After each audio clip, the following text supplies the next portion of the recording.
October winds whirled through the narrow streets of London, tugging at umbrellas and rattling windows like whispered secrets. On the 32nd floor of a shimmering glass building in Canary Wharf, Jessie Smith stood with a glass of whiskey in hand, looking down at the city that never paused. The Thames shimmered beneath the darkening sky, and the chaos below felt almost poetic. But Jessie's sharp blue eyes were colder than the wind outside. He was 32, the CEO of Smith Financial Holdings, one of the most powerful financial empires in Britain. With a tailored charcoal suit clinging to his athletic frame and black hair swept neatly back from his sculpted face, Jessie was the embodiment of control. Every deal, every meeting, every ounce of his success had been meticulously earned, and yet none of it belonged to him. Not really. His father, Richard Smith, had built the empire, and with his silver hair and brutal expectations, still dictated Jessie's every move. "You need to marry, Jessie," Richard had declared earlier that day in the boardroom. "No man can lead this company without understanding responsibility beyond profit. No family, no future." The room had gone still. Jessie didn't flinch, but inside, fury swirled. He didn't believe in love. Not after watching his parents' marriage slowly rot behind closed doors. Marriage in his world was a transaction, another acquisition, another facade. Instead of attending the aristocratic gala his father had planned for him that evening, Jessie took an unexpected detour. A discreet invitation had landed on his desk, courtesy of an old associate from the elite investment circles. A charity auction, it claimed, one unlike any other. Jessie, bored and boiling with quiet rebellion, decided to attend. The event was held in the candlelit ballroom of the Langham Hotel. Crystal chandeliers cast shimmering reflections across polished marble floors. Only the wealthiest of London's elite were present, men in tuxedos, women in backless gowns, all sipping vintage champagne and dripping with generational entitlement. Jessie, with his usual air of silent superiority, entered unnoticed and seated himself near the edge of the room, his whiskey glass in hand. The host, a smooth-talking woman in her late 50s named Clarissa, stepped onto the stage. With perfect poise, she introduced the evening's event, an exclusive auction where refined young women were offering an evening of their company to the highest bidder. Dinner, conversation, nothing indecent, she claimed with a smirk. Laughter rippled across the room, but Jessie remained unmoved. One by one, the women appeared, each more polished than the last. Long limbs, glittering diamonds, and forced smiles. Jessie watched them as a hunter might watch birds in a cage. Predictable, performative, price-tagged, until the final woman stepped onto the stage. She wore no glittering gown, no diamonds, just a modest white dress that fell to her knees, and a thin wool cardigan wrapped around her shoulders. Her brown hair was loosely tied, and her soft features carried a vulnerability that seemed alien in this room. Her name, Clarissa announced, was Nicole, 24 years old. Jessie sat forward. Nicole looked terrified. She clasped her hands tightly in front of her, eyes darting through the crowd, but never settling. Her voice wasn't heard, but her silence screamed louder than any introduction. "Oh!" The bidding began. £10,000, 20, 50. Jessie watched her. Unlike the others, she didn't smile, didn't flirt, didn't sell herself. She looked like a woman on the edge of a decision she regretted, but had no power to escape. A man with graying temples lifted his paddle. 100,000, he called. Nicole froze. Jessie lifted his paddle without hesitation. £1,000,000, he said, his voice sharp and steady. The room gasped. Clarissa nearly dropped her microphone. £1,000,000, she echoed. Going once, going twice. Sold. Every eye turned to Jessie.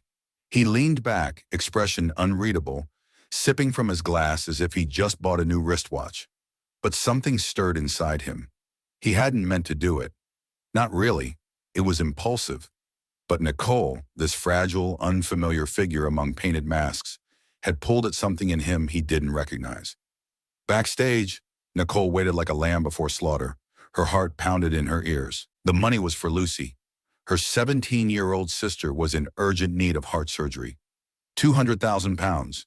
The auction had promised good returns, but 1 million, it terrified her. When Jessie approached, she looked up, expecting the same entitled arrogance that had always haunted these sorts of men. But he didn't leer. He didn't smile. He extended his hand. "Miss Nicole," he said, "one evening, as agreed. Let's go." She hesitated, then placed her hand in his. Her fingers were cold, but her grip was honest. Jessie paused. This wasn't just a girl, and this wasn't just a game anymore. They stepped into the London night, neither of them fully understanding the price they had just paid for what was to come. The gray morning air hung over London like a heavy curtain as Nicole stood behind the counter of Little Bloom, the small bakery tucked between two towering buildings in Camden. The warm scent of cinnamon buns and butter cookies wrapped itself around the narrow shop like a hug. Nicole moved with graceful efficiency, her flour-dusted apron tied tightly over her pale blue jumper. Her dark brown hair, tied in a high ponytail, had started to frizz slightly at the ends, and strands fell into her eyes as she wrapped a box of shortbread for a regular customer. She wore a tired but determined smile. At 24, Nicole had the kind of beauty that didn't need makeup. Large brown eyes framed by long lashes, high cheekbones, and a calm, soothing voice that made customers stay longer than they needed to. But today, behind her soft expressions and courteous manner, a storm raged quietly. Her thoughts kept drifting to last night, to Jessie Smith, and the £1 million evening that felt like both a miracle and a mistake. She hadn't slept much. When she returned to the small apartment she shared with Lucy, her 17-year-old sister, Nicole found herself standing at the foot of Lucy's bed, watching the slow rise and fall of her chest. The beeping of the heart monitor beside her was the only sound in the room. Lucy had been born with a congenital heart defect. Their parents, both gone after a fatal car accident nearly a decade ago, had left nothing behind except a small life insurance payout and mounting bills. Nicole had been only 15 when she became both sister and mother to Lucy. She had given up on her dream of university and dove into the working world, taking on jobs, sometimes 3 at a time. Now Lucy's condition had worsened. The surgery was urgent and expensive, £200,000. Without it, the doctors had warned, she wouldn't live beyond the year. Nicole had tried everything: loans, appeals, crowdfunding pages that barely drew in £20. A week ago, her old classmate Hannah had suggested the auction. "They're all businessmen," Hannah said, with a strange mix of excitement and caution. "They pay a fortune for one dinner, and you set the terms. No touching, no weirdness, just a few hours. You could earn enough in one night." Nicole had refused at first, her pride flaring. But when Lucy collapsed at home last Wednesday, her breathing shallow, her lips turning pale, something broke inside her. She realized then that her pride couldn't save Lucy. Only money could. So she called the number Hannah gave her. She set her boundaries: dinner only, a short, polite conversation. Nothing more. The woman at the agency had agreed, smiling sweetly. "Of course, darling. These men are cultured. They'll respect your wishes." But when Nicole walked onto that stage at the Langham Hotel, her heart nearly caved in from fear. Her dress was plain, her voice locked in her throat. She had barely been able to look at the sea of eyes in front of her. And then came that voice. Jessie's. £1 million. She didn't understand why he did it. He hadn't leered at her like the others, hadn't smirked or tried to charm her. He had just looked at her, eyes sharp and unreadable, as if trying to understand a puzzle. And now, less than 24 hours later, she stood in her little bakery like nothing had changed, when in truth, everything had. A soft chime announced a customer, pulling her out of her thoughts. She looked up and nearly dropped the scone tray. Jessie Smith stood in the doorway. Gone was the tuxedo from the night before. He wore a black coat over a gray turtleneck, his hands tucked into his pockets. He looked impossibly out of place among the mismatched furniture and flower-tiled walls of Little Bloom. Nicole blinked. "Mr. Smith?" He stepped forward, voice cool as ever. "Just Jessie." Nicole wiped her hands on her apron. "What are you doing here?" "Looking for you," he said plainly. "Can we talk?" Her breath hitched. She glanced toward the back room. Lucy was resting there under the care of a nurse who came a few hours every day. Now, isn't really. I'll be quick, he said. His gaze softened. I have a proposition. She hesitated, then led him to the small corner table by the window. The bakery was quiet. Rain tapped gently at the glass. Jessie sat down across from her, folding his hands neatly. I did some research. About you?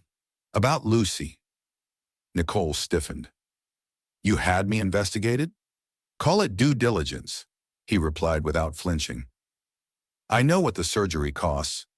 I know what you make here won't even scratch the surface. I also know my father gave me an ultimatum yesterday morning. Nicole frowned. Ultimatum? He wants me married before the end of the fiscal year. He believes a man with no family is a man with no moral compass. She stared at him, not following. And what does that have to do with me? Jessie leaned in, voice lowered. I want to propose a contract.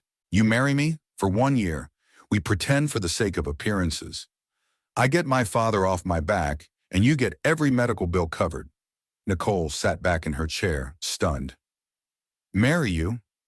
On paper only. No intimacy, no obligations, just public appearances, shared residence, and discretion. You'll get a generous monthly allowance. Your sister's care will be paid in full. Her hands trembled. Why me? You could pick any socialite in London. Jessie hesitated for the first time. Because you don't want anything from me. You didn't ask for more than what was promised last night. You don't play games. I need someone I can trust to keep this simple. Nicole looked down at the table. A million thoughts raced through her mind. Lucy, the mounting bills, the way she had prayed for a miracle. Was this it? You have 24 hours, Jessie said, rising. He placed a sleek business card on the table. Call me if you decide to take the deal. And with that, he turned and left. Nicole stared at the card. Her fingers traced the embossed letters. She had always known life demanded impossible choices. But this one could save Lucy, or cost her everything else. Rain slid down the cafe window like slow tears the next morning as Nicole sat at the edge of her worn sofa, Jessie's business card turning over and over in her hand. The weight of the night's sleepless hours sat heavy on her shoulders. She hadn't told Lucy about the proposal. How could she? Her little sister's face had lit up earlier that morning when Nicole brought her a chocolate croissant and fluffed her pillows. The nurse said I'm getting stronger, Lucy whispered, smiling faintly. Maybe I can come back home sooner. Nicole nodded, brushing hair from Lucy's forehead. Soon, Lulu, very soon. But hope was a fragile thing, and time a cruel companion. The doctors had given Lucy a window. 3 months. That clock had already started ticking. Nicole stood and walked to the corner of the room, pulling out the folder where she kept Lucy's hospital bills. The numbers screamed at her. Consultations, scans, medications, and the looming red circle around the surgery estimate. £200,000. She sat back down, hand trembling as she picked up her phone. Her thumb hovered over the call button for a long moment. Finally, with a deep breath, she tapped it. The line rang once, twice. Then his voice, crisp and unshaken. Jessie Smith. It's me, Nicole. Silence. I'll do it, she said, forcing steadiness into her voice. But only for 1 year, and only for Lucy. Understood, came his measured reply. I'll have my legal team send over the contract today. It arrived by noon, delivered by a man in a sharp navy suit in a pinstripe tie. Nicole sat at her tiny kitchen table as the man flipped through the pages, explaining every clause. 1 year, starting upon signing. No physical intimacy required. Nicole would relocate to Jessie's residence in Kensington. All Lucy's expenses would be handled, including post-surgery care. A £10,000 monthly allowance would be deposited into Nicole's account. Any questions? The man asked politely. Nicole hesitated, then signed.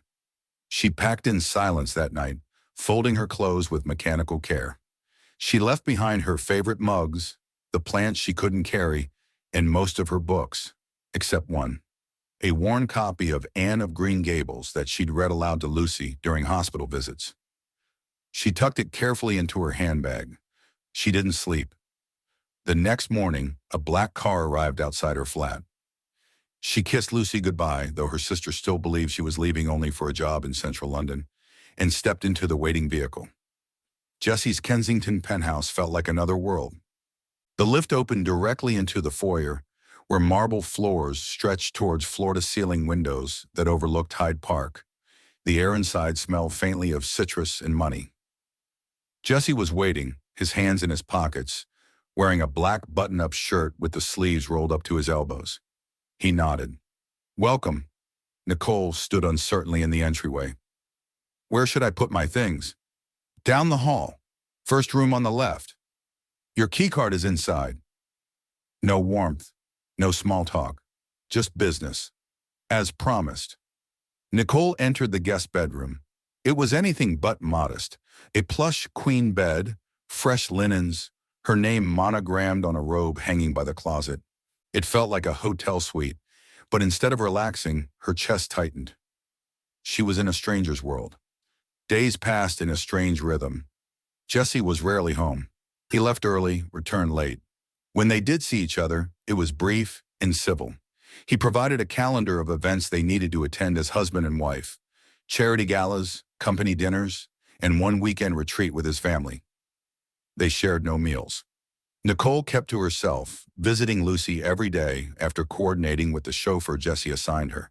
She avoided the boutiques his assistant suggested, choosing to wear her own clothes, mending seams and reshaping old coats to fit the elegant settings she was now expected to attend. Jessie noticed. One night, returning from a particularly difficult board meeting, he found Nicole sitting by the large bay window, sketching in a notebook. She didn't hear him enter. He watched her silently for a moment. Her hair was tied up loosely, and a blanket covered her legs.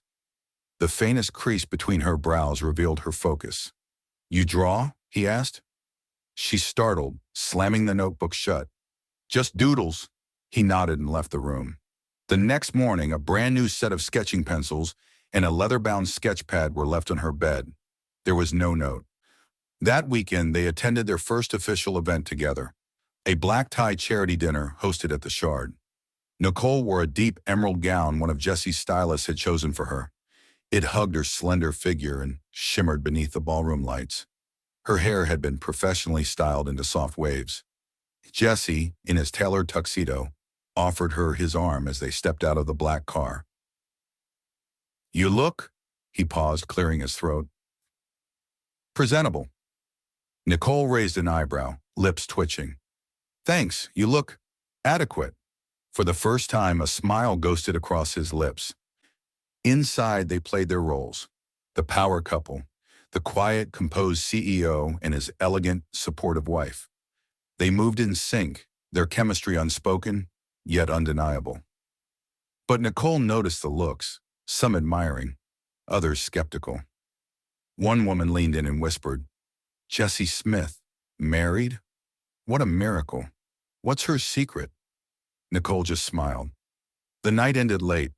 In the backseat of the car, Jessie glanced at her. "You did well." She looked out the window. "Just fulfilling my part of the contract." Still, something flickered in his gaze. And that night, while Nicole stood brushing her teeth in the guest bathroom, she caught her reflection and wondered when the lines of the performance and reality began to blur. She had signed for a year, but something told her this story would not unfold by contract alone. Nicole had always thought of herself as practical, grounded, someone who didn't get lost in make-believe. But life in Jessie Smith's Kensington penthouse began to feel more surreal with each passing day. The apartment itself was an ode to quiet luxury, white marble floors veined with silver, walls dressed in soft grays and slate blues, and art that probably cost more than her entire neighborhood back in Camden. Her new room was larger than the entire flat she used to share with Lucy, but it wasn't the grandeur that made Nicole uneasy. It was the silence. Jessie was elusive. He rose early, left for work before sunrise, and returned well after dark. He never knocked. He never asked how she was. They barely exchanged more than a few sentences each day. And yet every time she walked into the drawing room, her favorite jasmine-scented candles were lit. Her sketchbooks always appeared in places she remembered leaving them, and books she had casually mentioned liking were stacked near the window seat. Jessie noticed everything, but said nothing. That was until Tuesday night. She was in the library, a soaring room with glass shelves and two velvet armchairs by the fire. She had just pulled down a book of classic paintings when Jessie walked in. He looked tired, tie loosened, his hair slightly tousled. "Reading?" he asked, folding his arms. Nicole raised an eyebrow. "That's what one tends to do in a library." His mouth twitched. "Fair point." As silence hung between them, not quite awkward, but full of things unsaid. Finally, he crossed the room and sat opposite her. "I've been thinking," he said quietly. "We have a charity weekend at my family's estate in Surrey. We'll need to go together." Nicole set the book down. "Of course. I'll send someone to help you pack. We'll leave Friday morning." She hesitated, then asked, "Will Barbara be there?" He stiffened almost imperceptibly. "Yes." Nicole had only heard Jessie mention his younger sister twice, and both times his tone had turned cool and clipped.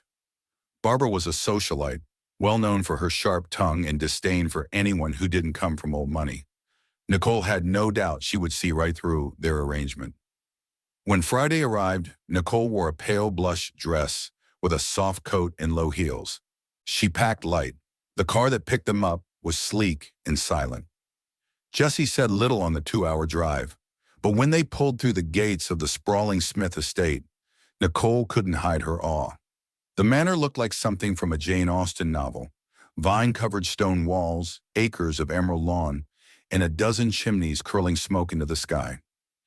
Inside, staff in crisp uniforms moved with elegance, and antique chandeliers cast golden light over polished banisters. Barbara was waiting. "Jessie!" she squealed, sweeping in with a kiss to each cheek. Then she turned, her eyes narrowing slightly. "And you must be Nicole." Nicole smiled and offered her hand. "It's lovely to meet you." Barbara's smile didn't reach her eyes. "Isn't it? Do let me know if you get lost. This house can be quite overwhelming." Nicole held her gaze, unwavering. "I think I'll manage." Barbara blinked, taken aback. Jessie intervened quickly. "We'll settle in before dinner." They were shown to a shared suite, 2 bedrooms connected by a lounge. Nicole entered her room and sat on the edge of the bed, exhaling. That evening, dressed in a flowing navy gown, Nicole entered the drawing room on Jessie's arm. Guests mingled with cocktails, laughter echoing across the high ceilings. Jessie kept her close, his hand warm against her back. He introduced her as his wife with such ease that even Nicole began to forget it was all a performance. Barbara watched them all night. At dinner, seated between a lord and an investment banker, Nicole answered polite questions about art and travel. Jessie watched her, amused. "You handle pressure well," he whispered under his breath. She sipped her wine. "I've had practice." Later that night, as the guests dispersed and the manor grew quiet, Nicole stepped onto the terrace. The garden below shimmered with fairy lights. Jessie joined her, hands in his pockets. "You were impressive tonight." She turned to him. "You sound surprised." "I underestimated you." She smiled faintly. "You keep doing that." He looked at her then. Really looked. Not like a man fulfilling a contract, but as someone genuinely trying to understand the person beside him. It was the longest they had held eye contact. Then he said, "Barbara doesn't like being out of control." Nicole tilted her head. "And am I a threat to her control?" Jessie exhaled a slow breath. "More than you realize." The silence that followed was thick with questions neither dared voice. Nicole finally turned away, the chill brushing her skin. Jessie reached for his coat and draped it around her shoulders without a word. As they stood there, under the stars and above the glittering lawns, Nicole wondered if their game of pretense was beginning to lose its rules. Because for a moment, she forgot this wasn't real. For a moment, she wished it was. The Surrey countryside glowed golden under the gentle wash of morning light. Birds chirped in the distant hedges as servants moved quietly through the halls of the Smith estate, preparing breakfast and polishing silver trays. Nicole stirred beneath the velvet duvet, groggy but strangely at peace. She sat up slowly, the events of the night before dancing through her mind. The soft warmth of Jesse's coat on her shoulders, the way his eyes had held hers, unguarded and searching. She had gone to sleep unsure whether it had been a slip in their performance or something real slipping through. Pulling on a cardigan, she padded into the shared lounge where she found Jesse already dressed, scrolling through his phone, a cup of black coffee beside him. He looked up briefly and nodded. "Morning. We leave after lunch. My mother wants us at the garden brunch before we go." Nicole nodded, brushing sleep from her eyes. "What should I wear to impress the matriarch?" His lips twitched. Something elegant and fearless. Fearless. She could do that. By late morning, Nicole stood beside Jesse on the back lawn, wearing a cream lace dress with delicate embroidery along the hem. Her hair was swept into a low bun, and a dainty silver bracelet Lucy had given her hugged her wrist. Barbara watched them like a hawk from across the patio, surrounded by two society ladies and sipping cucumber water. Nicole pretended not to notice. Jesse introduced Nicole to his mother, Lady Evelyn Smith, a statuesque woman with gray hair wound into a regal twist. Her handshake was firm, her gaze sharper than Jesse's. "Nicole," she said in a rich, measured voice, "welcome to our little corner of the country." "Thank you, Lady Smith. Your home is beautiful, and you are quite different from the women Jesse usually entertains." Nicole blinked. "I hope that's a good thing." Lady Evelyn smiled, but it didn't quite reach her eyes. "We shall see." The brunch moved on, with sparkling mimosas and light conversation. Nicole kept up gracefully, answering questions about art and London life, without revealing too much. Jesse, to her surprise, remained by her side, quiet but supportive, stepping in when conversations turned pointed. "So, Nicole," Barbara finally said, swirling her mimosa as she approached, "how did you and Jesse meet again? The story is just so romantic." Nicole met her gaze, unflinching. "At a fundraiser, we connected over a shared dislike for overpriced canapes and performative charity." Even Jesse nearly choked on his drink. A faint smile tugged at his lips. Barbara raised an eyebrow. "How refreshing." Nicole tilted her head. "Indeed." When they finally left the estate that afternoon, the car ride was silent for a long stretch. Then Jesse spoke. "You were brilliant." Nicole looked out the window. "I was honest." He chuckled under his breath. "Same thing, sometimes." She turned to him. "You have a complicated family." He didn't respond at first. Then with a weary exhale, he said, "Barbara and my mother have always expected me to play a role. But lately I'm tired of performing."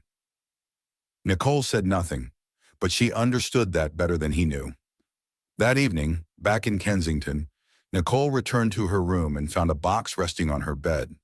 Inside was a pair of ballet flats in soft ivory leather and a note in Jesse's handwriting. "For future garden battles." She smiled in spite of herself. Over the next few weeks, the rhythm between them shifted. They shared more than just appearances. Breakfast became routine, with Nicole brewing the coffee and Jesse reading the headlines aloud, often adding sarcastic commentary. Nicole began sketching in the main lounge, and Jesse sometimes joined her, watching in silence, occasionally offering suggestions. They attended events side by side, their chemistry startlingly believable. But it wasn't all ease. One evening, Nicole returned from the hospital, her eyes red-rimmed and face pale. Lucy had suffered a minor cardiac episode, and though she was stable, Nicole's nerves were frayed. Jesse was home early for once. He looked up from the kitchen counter where he was attempting to make tea and paused. "What happened?" She shook her head, voice cracking. "Nothing new, just one of those days." He didn't push. Instead, he pulled out a chair. "Sit." She collapsed into it. He placed a warm mug in front of her. They sat in silence. After a while, he said quietly, I know this isn't easy for either of us, but you're not alone. Her eyes filled with fresh tears, but she blinked them away. I know, she whispered, and that scares me. Jessie looked at her then, really looked, and something unspoken passed between them. That night, Nicole stood at the balcony of her room, the city lights glittering beyond. Jessie stood behind her, saying nothing. She didn't turn around, but she knew he was there. And for the first time since this arrangement began, she felt it. Comfort, not from the contract, not from the money, but from him. And that was the most dangerous feeling of all. Spring was unfolding over London, dusting the city in soft pastels and golden morning light. In Kensington, the penthouse seemed quieter, warmer somehow. Less like a showpiece, more like a home. Nicole woke to the smell of coffee, drifting faintly from the kitchen. It had become part of the routine now. Sometimes she brewed it, sometimes Jessie did. She padded in barefoot, still in a white linen robe, her dark curls loose around her shoulders. Jessie stood at the marble island, stirring 2 mugs. His shirt sleeves were rolled to his elbows, and he looked more relaxed than she was used to seeing him.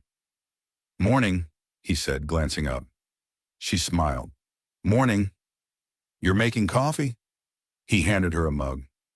Let's call it an experiment. She took a sip. Still too strong, but points for effort.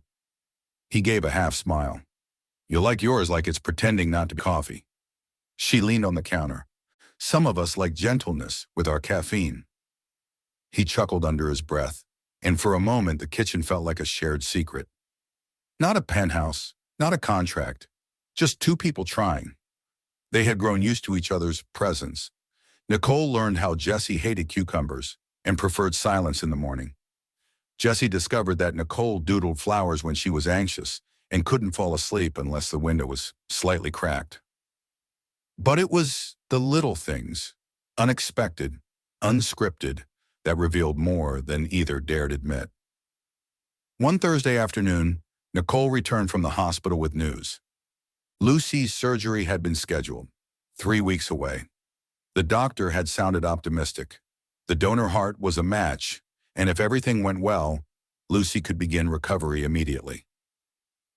Nicole burst through the penthouse door, eyes shimmering. Jessie looked up from his laptop, startled. She's getting the surgery, Nicole said, voice trembling. It's happening. They have the heart. Jessie stood slowly, as if unsure what to do with the weight of her joy. Then he stepped forward and did something he'd never done before. He hugged her. Not out of politeness, not for show. Just instinct. Nicole wrapped her arms around him, burying her face in his chest, her breath catching. Jessie held her tighter, his chin resting gently against her hair. They stayed like that for a long time. Later that night, they sat on the floor in the lounge with a bottle of wine between them, records spinning softly in the background. The contract felt far away. You didn't have to do any of this, Nicole said quietly. Not just the money, everything. I know I was convenient, but you've gone beyond that. Jessie took a sip. You're not convenient. You're necessary. She blinked, caught off guard. He continued, his voice lower now. You brought life into this place. And me. Nicole looked down, twisting the stem of her wineglass. We're blurring lines, she said. He nodded. I know. Silence stretched between them. Then Jessie said, what if I don't want to go back to how things were before? She looked at him, heart pounding. Jessie, what are you saying? He hesitated, the tension in his jaw visible. I don't know, he admitted. Just don't go yet. Nicole didn't respond. Instead, she leaned her head on his shoulder. He didn't move. The days that followed were filled with quiet moments and growing tension. Their fake marriage had slipped into something unspoken. Jessie began calling her Nick in passing. She found herself waiting up for him, fussing over dinner, smiling when he entered her room. It wasn't the plan. And yet, one night they returned from a fundraiser hosted at the British Museum. Nicole had worn a deep burgundy dress that shimmered in the candlelight. Jessie couldn't keep his eyes off her all evening. As they stepped into the flat, laughing about a snobbish duke and a woman who mistook Nicole for a French ambassador, Jessie paused. She turned, smiling. What? He didn't speak. Instead, he stepped forward, lifted a hand to her cheek, and kissed her. It was slow, gentle, a question more than a demand. Nicole froze, but only for a moment. Then she kissed him back. The room felt suspended, the city lights blinking through the glass, the sound of their hearts louder than any traffic. When they pulled apart, Jessie searched her face. Tell me this isn't just pretend. Nicole touched his collar, voice soft. It stopped being pretend a long time ago. But even as she said it, a shadow lingered in her mind. Because falling in love under a contract was dangerous, and she wasn't sure how many pieces she'd be left with when this fragile truth inevitably shattered. The morning after their kiss, Nicole lay awake in her bed, staring at the ceiling as sunlight filtered in through sheer curtains. Her fingers drifted to her lips, remembering the tenderness in Jessie's touch, the uncertainty in his eyes. The moment had been real, unquestionably so. But now reality loomed. What did that kiss mean in the world they had created? A world built on convenience and contracts? Down the hall, Jessie stared at his reflection as he buttoned his shirt. He hadn't slept either. That kiss had stripped something away from him, something he hadn't realized he'd been hiding. And now he wasn't sure how to put the walls back up. They met in the kitchen. Nicole was pouring tea. Jessie reached for the milk. Their hands brushed, and the silence that followed was thick. About last night, they said at the same time. Nicole gave a small laugh, stepping back. You first. Jessie hesitated. It wasn't part of the plan, but I don't regret it. Nicole nodded slowly. Neither do I. Another pause. He leaned against the counter, arms folded. Do you want to talk about what this is? She looked up at him, something uncertain flickering in her eyes. I think I'm scared to name it. Jessie gave a slow nod. That makes two of us. The next few days passed like a delicate balancing act. They were more open now. Smiles lingered longer. Their eyes found each other in quiet moments. Jessie began joining Nicole for her evening walks. They shared small things, their favorite childhood sweets, TV shows they secretly loved, Jessie's disastrous attempt at cooking carbonara, which they both agreed was a crime against pasta. Yet beneath all the ease was tension, a tension neither dared name. Nicole couldn't shake the thought that this was temporary, that it would all go away the moment the contract ended. Every time she looked at Jessie and saw something vulnerable flicker in his eyes, her heart ached. And then came the gala. Jessie's company was hosting a major corporate charity auction, with London's elite in attendance. Nicole dressed in a sleek black dress that clung to her curves with understated elegance. Her makeup was soft, flawless, her hair pinned back with loose waves framing her face. Jessie was speechless when he saw her. You look... He paused, then shook his head with a smile. Incredible. Nicole blushed. Not bad yourself. They entered the ballroom at the Rosewood Hotel together, drawing glances and murmurs. Jessie held her hand a second longer than necessary, introduced her as his wife with quiet pride. For once, Nicole didn't feel like an accessory. She felt like his partner. Until Barbara arrived. Jessie's sister swept into the room in a crimson silk gown, her smile sharp and polished. When she spotted them, she glided over with a champagne flute in hand. Nicole, she said, voice laced with faux warmth. I see you've been playing the role quite thoroughly. Nicole smiled. And what role are you playing tonight, Barbara? The jealous sibling? Jessie cleared his throat. Barbara! But Barbara's eyes didn't leave Nicole. Funny, isn't it? How quickly the woman who sold an evening of her time becomes the darling of a billionaire. Nicole's blood ran cold. Jessie froze. You knew? Nicole asked quietly, looking at him. Jessie turned pale. Barbara! You knew, she repeated. You knew about the auction before you met me. Nicole, She stepped back, heart pounding. You lied, she whispered. Jessie reached for her, but she backed away. You bought me to make a point. You knew exactly what I was and did it anyway. The crowd around them buzzed, sensing the shift in energy. I need air, Nicole said, spinning on her heel and vanishing into the hallway. Jessie stood frozen, guilt slamming into him like a freight train. Outside on the terrace, Nicole gripped the railing, her breath shaking. Her chest burned with betrayal. It wasn't the money. It wasn't even the contract. It was the fact that she had let herself believe that it had been something real. Jessie found her minutes later, rain beginning to mist over the balcony tiles. I didn't mean for you to find out like that, he said quietly. She turned, her eyes wet. But you did mean for me to never find out. No. Yes, Jessie. You wanted a puppet, a placeholder, someone to keep your father quiet and your reputation intact. And I was convenient. He stepped closer. That's how it started, but it's not what it is now. You have to know that. Nicole looked at him for a long moment. I don't know what's real anymore, she said, voice breaking. Then she walked past him, down the corridor, back into a world of strangers. And Jessie stood alone, his world cracking open around him. The sound of the front door echoed through the Kensington penthouse like a final verdict. Nicole's suitcase clicked along the marble floor as she walked through the quiet living room, her heart pounding in rhythm with her heels. She didn't say goodbye. Jessie didn't try to stop her. After their confrontation at the gala, they had exchanged only a few words back at the flat, enough to confirm that the illusion had finally shattered.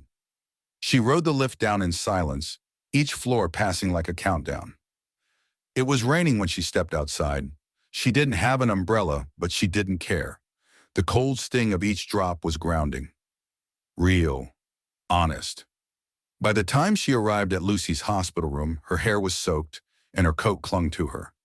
But Lucy smiled the moment she saw her. You look like a sad cartoon character, Lucy said softly. Nicole tried to smile. That's not far off.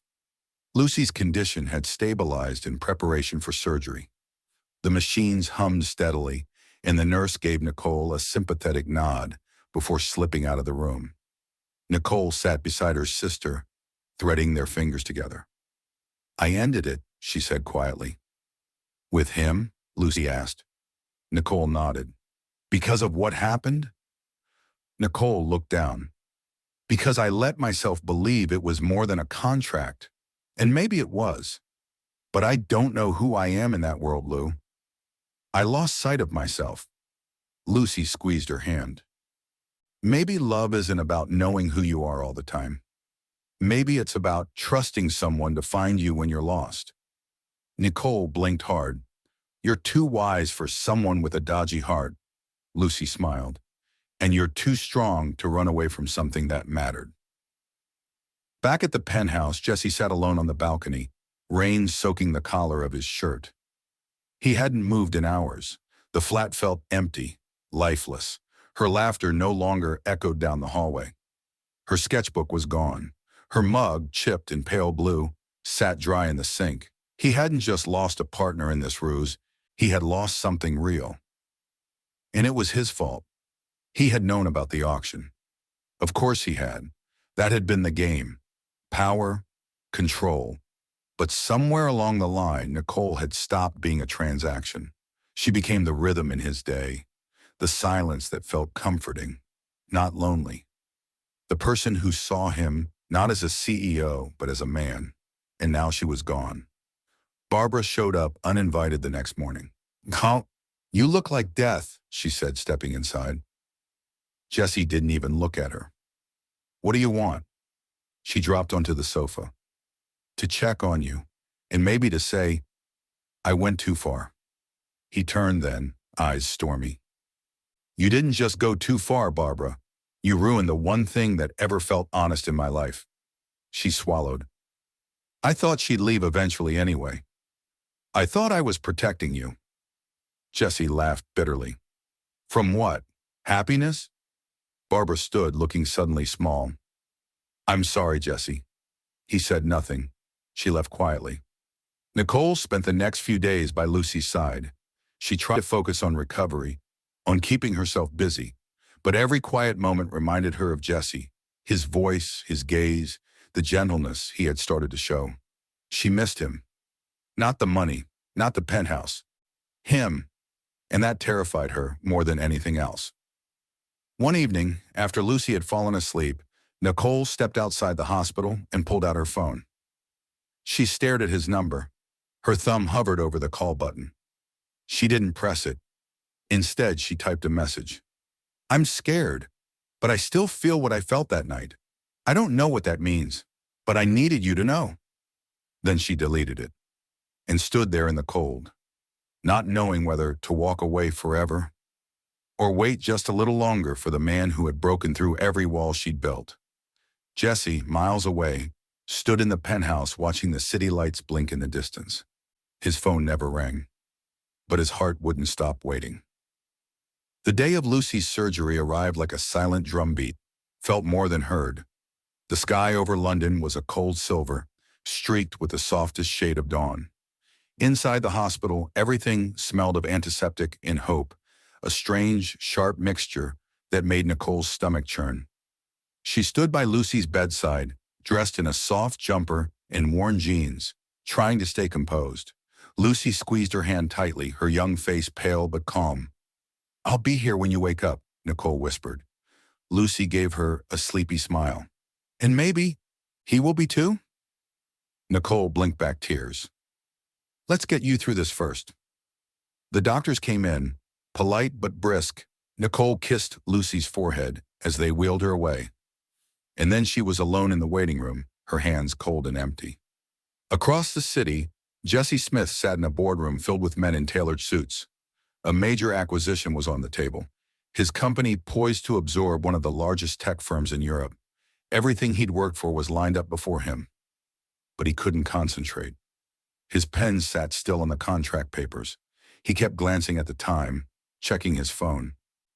No messages, no calls, just silence. He stood abruptly, causing murmurs around the table. "I have to go," he said. "Mr. Smith, the vote." "Schedule it for tomorrow," he said without looking back. "This can wait." Because somewhere in London, the girl who had changed everything was alone in a hospital corridor, and Jessie couldn't ignore that anymore. Nicole sat by the vending machine, a paper cup of tea untouched in her hands. Her legs ached from pacing, her heart ached more. She had read the same paragraph of her book 6 times and still couldn't remember what it said. The elevator dinged behind her. She didn't look up. "Nicole!" Her head snapped up. He stood there in a dark coat, rain on his shoulders, his eyes tired but bright. She rose slowly. "Jessie?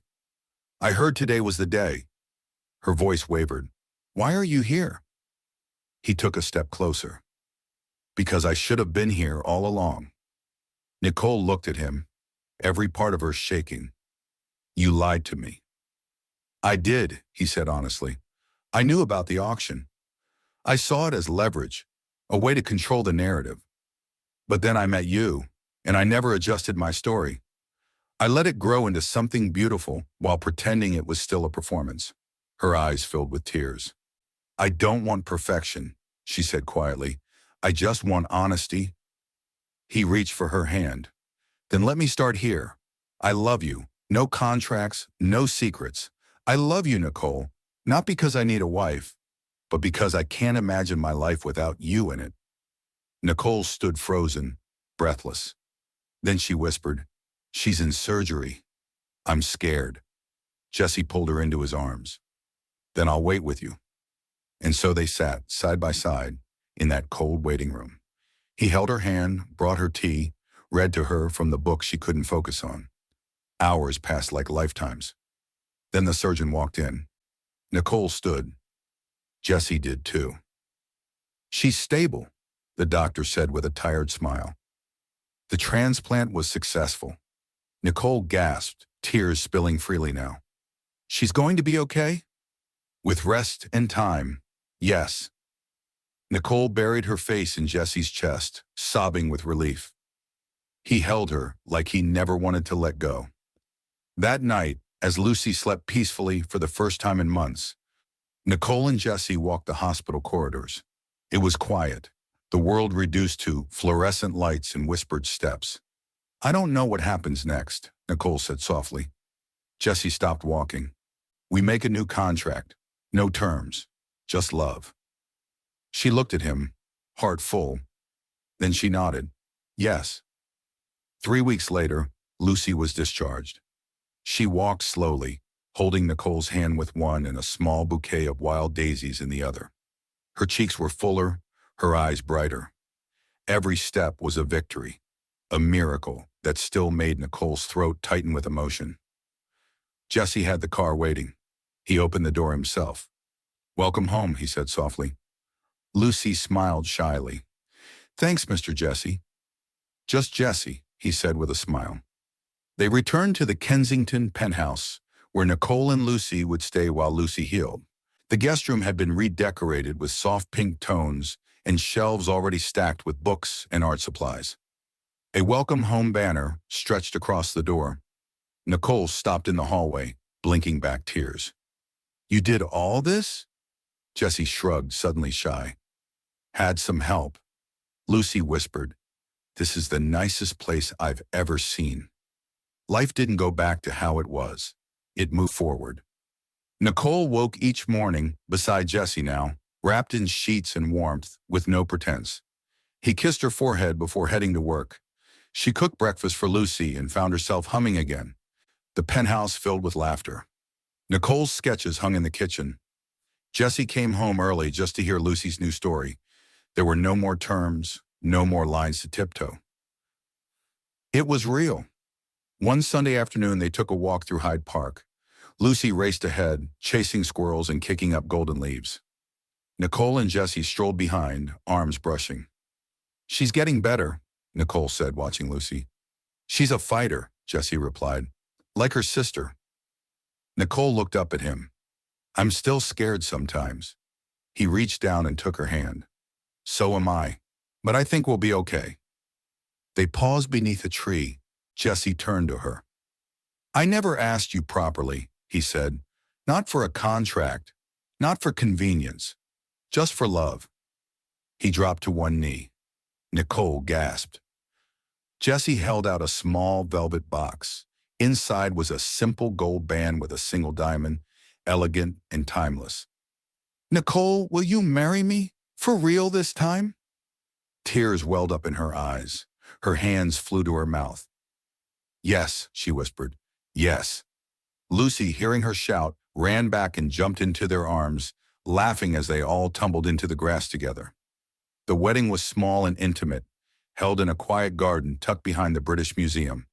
Nicole wore a flowing ivory gown with lace sleeves, and Jessie wore a charcoal gray suit. Lucy stood between them as they said their vows, beaming like the sun. There were no photographers, no press. Just love, pure, honest, and finally theirs. Years later, people would speak of Jessie Smith as the billionaire who transformed London's business scene with vision and integrity. But those who knew him best would say his greatest decision wasn't business. It was the moment he chose a quiet girl at a charity auction. And how, against all odds, she chose him right back. Because some love stories aren't written in contracts. They're built in quiet kitchens, waiting rooms, hospital halls, and laughter over tea. They're born in truth, and they last forever.